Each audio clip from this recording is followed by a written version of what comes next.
Sup nerds, I'm Tom, aka the Knight in Shining Armor, And I'm Aaron, aka the Damsel in Distress. and we're gonna tell a fairy tale, in Fairy Tile.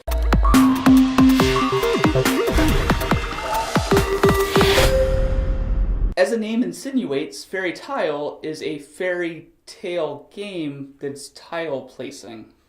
And moving stuff around. It's one of the simplest games out there. Well, okay, I don't want to overstep my bounds, but it's a very, very simple game. Straightforward. Straightforward. You just have one action in your turn. You either add a tile or move a thing because you're trying to set everything up for what the card tells you to do. So it is very strategic, though. Each one of these little meeples has its own unique way of moving. And it's kind of like chess in a way, where you have to think about, okay, the dragon moves as far as he can go. So I want to set it up so that when he moves, he goes to the spot that I want him to be at. And, it may take a couple movements of like, move him this way, then move him that way, then move him this way, and then he gets there. So the fact that you can only take one action on your turn, and you can only move one of these pieces, it sometimes can take a while, and people can kind of like go back and forth where I'll move him one way, and he moves him back. I'm like, okay, well, I'm going to place a tile this time.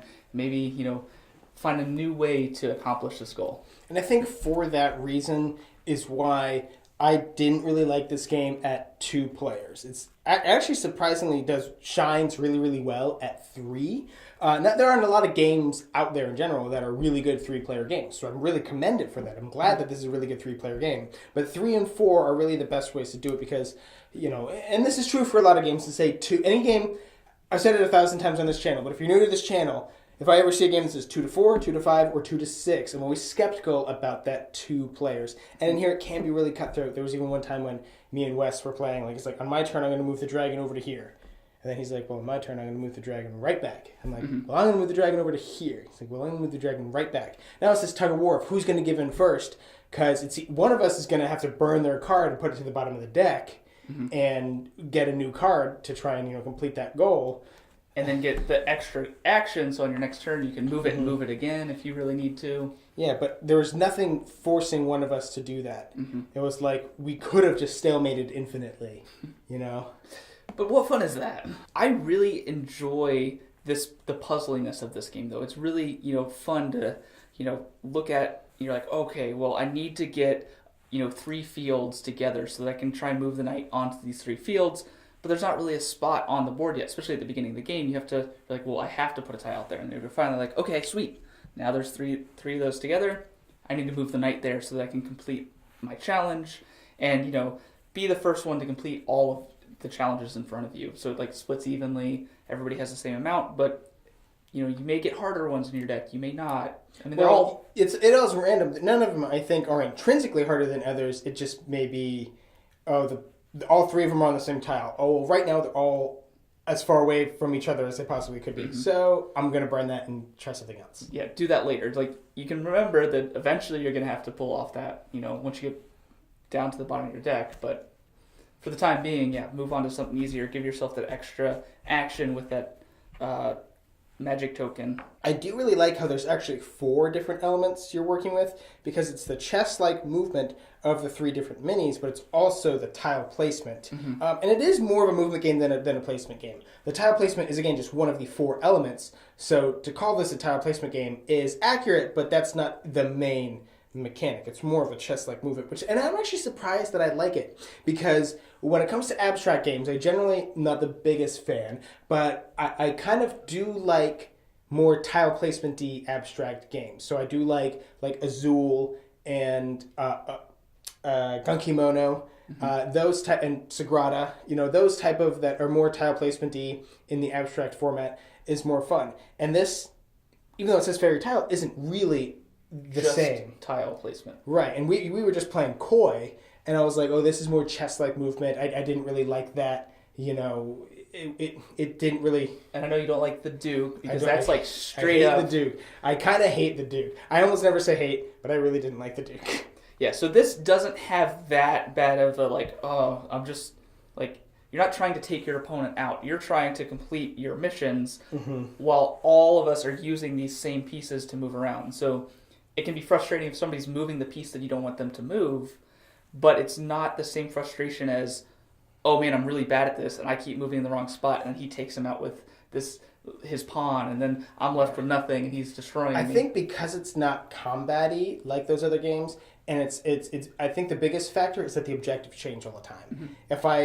If it's not something easy, I can just burn it and get a new one. I mean, you're disincentivized to do that too many times, because if you burn it and get it, and then on your next turn you burn that one, you don't get a bonus for that, because you don't get the bonus until you use this thing again.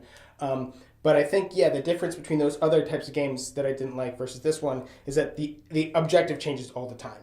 So you have a lot of mitigation there. What I think is probably the most interesting thing about this game, which is kind of gimmicky, but each of these cards has like a little bit of a story that it's telling.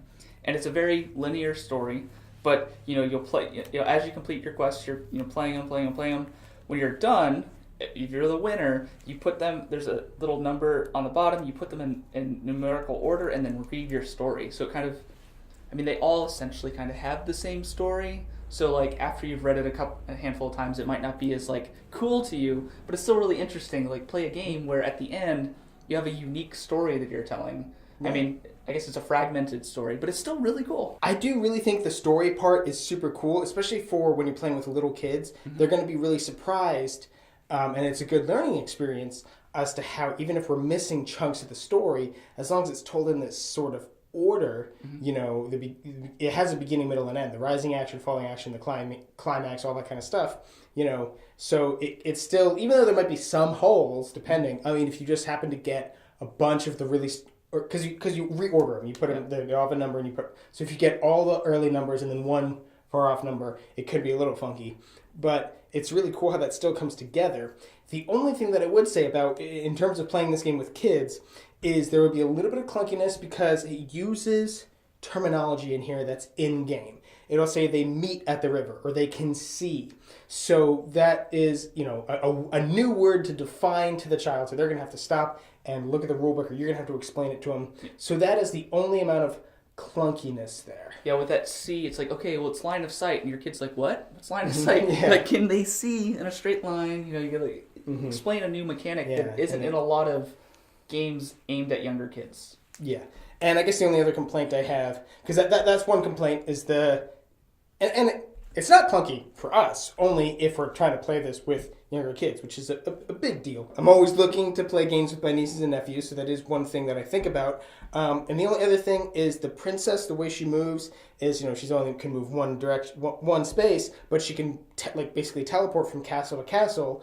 And it's a bad example here, because there's a bunch of castles out there, but there are a lot of times when that isn't that useful. Mm-hmm. When you could just so happen to have a lot of tiles plop out, where there's not a lot of castles, so she then does have actual really limited movement. Or if the castles are side by side, so then you're like, doesn't matter, yeah, I could just walk there as fast as I could teleport there. Mm-hmm. So Fairy Tile is definitely a game that surprised me. It was like, when I looked at it, I'm like, oh, this looks really cool, because I'm always into the gimmicky, cartoony kind of stuff, but it definitely played way different than I could ever imagine it. Being a, a goal-based game with the, unique movement abilities of each character, it was way more strategic than it looked like it would be. But not like strategy beyond what I can think of. Like, it's not like you have to think 15 turns ahead. It's just like, okay, can I get a dragon onto a mountain? Oh, but it needs to be 3 mountains. There's no 3 mountains out here right now. Either I need to draw a tile and start getting that in play. So I guess you are thinking a little further ahead. Or you're just like, I'm going to burn this and wait till somebody else builds that, because it's a very good chance that somebody else has a card that has a very similar objective where they're going to also help build the map and flesh it out so that you can complete that goal later. And I think the design of this game is just beautiful. It looks like a fairy tale book. It has really awesome artwork. Every card is unique, and it looks like, if you're flipping through a fairy tale book. And if you really wanted to, you could just put 1 through 48 or whatever it is and just read the entire thing as a little book. And the pieces are awesome. it looks like the book at the very beginning of Sleeping Beauty, how it opens up and then we zoom in on the book. That's what it looks like. And these little minis are awesome. Like, being pre-painted, like, you don't have to touch it up at all. Like, they're really good. They're really awesome. Little sculpted minis. Can't beat it. And I really appreciate the pre-painting, again, if this game is for kids. It really, really brings out just the magic, really. You know, I agree with you that the component quality is really good. The art, I love it. It is beautiful. And I, too, was really surprised with this game. Now, granted, just like we were saying with Slide Blast, it's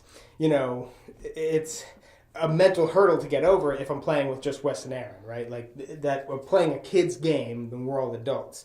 It's still fun, though. It's still a really fun filler game. It's short and quick. So much like Slide Blast, I would play it as a filler. But it's a pretty good, like a go-to filler. You know, it's pretty high in the filler category. I like this, Slide Blast, and Multi-Universal, and I would play any of those. Because we like strategic games, and this is a strategic filler. That's true. It's not just like a mindless filler, like a Cards Against Humanity or something. Or a Zombie Dice, where it's just, luck. Mindless, yeah. Yeah, mindless. Yeah, this is a really good, deep filler. And I think one of the best parts about it is the fact that it can be played with my nieces and nephews. And my mom, probably. I haven't played it with my mom, but I'm pretty certain she'd be able to handle this one. So if any of that sounds interesting to you and you're looking for a really interesting chess-like strategy game but is light enough for kids and fun enough for kids, then they're going to enjoy it, you should pick this game up. We'll have a link in the description box down below. And hey, while you're down there, don't forget to subscribe to our channel so you'll never be bored.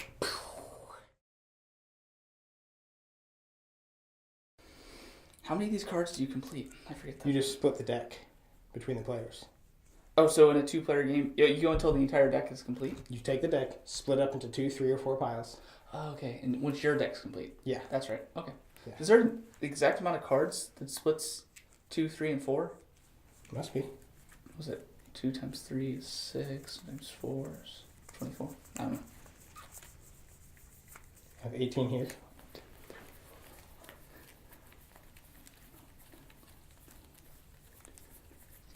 18. Well, that makes... Wow, we split them right now. So then if you had 9 and 9 and 9 and 9, or... No, it would need to be 12. We each have 12. Mm-hmm. Yep. It splits all ways. Yep. Cool. Yeah.